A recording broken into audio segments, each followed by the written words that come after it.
Going on, dudes and dudettes. So USC did get a transfer commitment from a guy from a Division III school. Never really heard of it. In Tufts University, and I believe his name was Jaden Richardson. He's pretty talented. He did have a pretty good last couple of seasons out there, and I think he is a Cali boy. He went up to, I think he's from Northern California, but yeah, I think he was almost committed to go back up home to Cal, but he changed his mind and wanted to come play at USC, which is pretty cool. And I know athletically his numbers are pretty much off the charts, so not surprised that USC is trying to get somebody like this, kind of like a Brendan Rice, replacement, because he is 6'3", very athletic, and similar measurables as well. So looking forward to seeing what Jaden Richardson can bring to USC in the next couple of years. And then USC did also offer an Oregon State wide receiver in Silas Bolden, who is also another ex-California player who ended up having to go somewhere else. So that'll be pretty cool to bring him home, and he's been pretty good the past couple of years I've seen also too. Because obviously USC had to play against him, and he had some good games against us. So hopefully he will be getting those stats for USC. But like I said, it's just an offer, so we just have to wait and see what he ends up doing.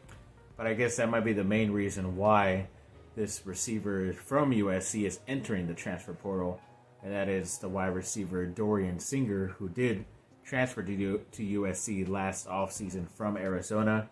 Kind of thought we were getting some special guy because he ended up having like 3 touchdowns against USC when USC had to play at Arizona that year. And I think even Caleb Williams said, yeah, we definitely got to try to get him on our team next year. And that's basically what they did. But other than just a couple of bright spots here and there that you could count on one hand, that's pretty much all he did. He did not play up to the hype as like a Jordan Addison did when transferring from Pitt the year before. So yeah, sadly it did not turn out, but looks like he's going to transfer somewhere else. And good luck to you, buddy, wherever you end up choosing.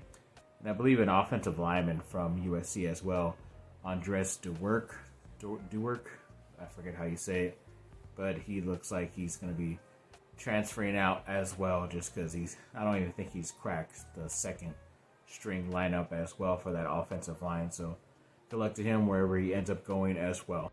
And Juju Watkins this last week did win Pac-12 Freshman of the Week for the women's side once again, so congrats to her for what she did this last week. And then the men's basketball team did play tonight as well against Cal at home, and were able to get that victory 82-74, I believe. And didn't really see it, have not seen the highlights yet, just know I saw the post that they did get the victory, so I will dive into those highlights a little bit later on tonight. But yes, congrats to them for getting that victory.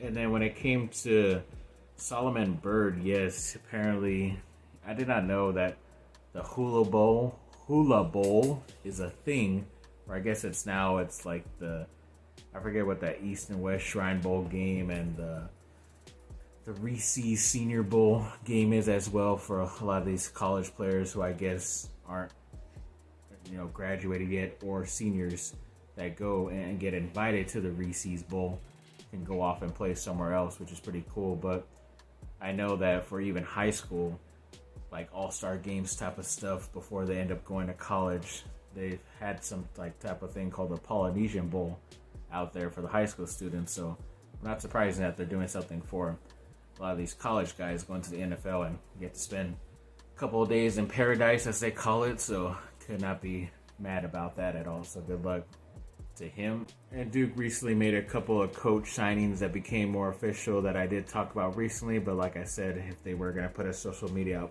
post out there, I was going to talk about them.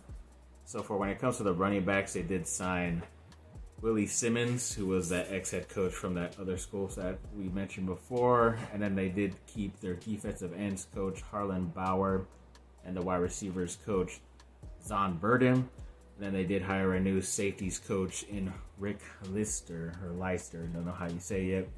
But yeah, it looks like it's a pretty good crew and group of coaches to be able to coach this new and hopefully flourishing Duke team, because they basically restarted these past couple of 2 seasons with Mike Elko. He leaves, and now got to do it again with Manny Diaz. But maybe we'll see if he ends up staying longer. But yeah, overall, should be pretty exciting because he's getting some pretty good and talented coaches and recruiters around him. So looking forward to that.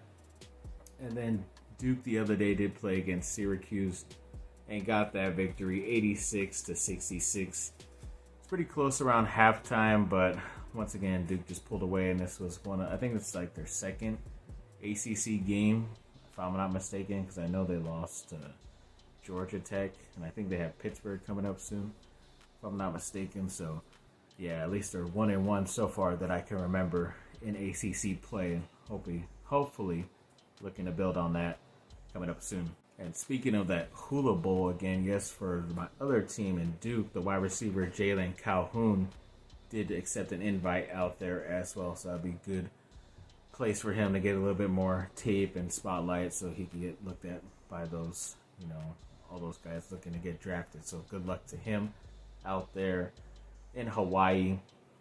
Then when it came to the other day, the highest graded guys coming out of these bowl games, their performances, according to PFF, Miller Moss was like the 4th ranked best performance at like a 90.0 or something like that. I don't know if it's percent or whatever they call it, but yes, for a first time starter to get in the 90s and still have one of the top performances out there out of all the players, that's pretty awesome for him. And that's why I've been saying that Will Howard is most likely not going to be transferring to USC, because he did once, I think even today, is visiting Ohio State officially as well. So it's kind of the writing on the wall. I'm not mad if USC ends up sticking with Miller Moss, or there's someone else, another quarterback becomes official into the transfer portal to bring in to have some competition with him, whether he is a guy who could beat him out or just a guy to have there as a backup. Either way, I'm all good with that. So definitely looking forward to seeing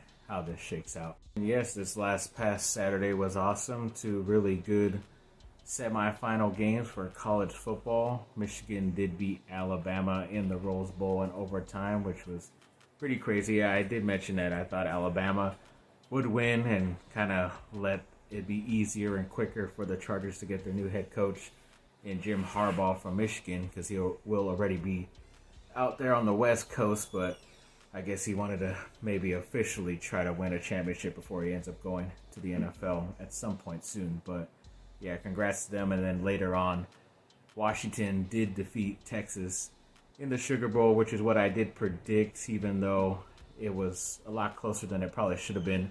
Both games pretty much came down to one last play. But either way, I went 1 for 1, or 1 out of 2, whatever you want to call it. But I still believe I had Washington winning the whole thing either way. So looking forward to seeing what ends up happening.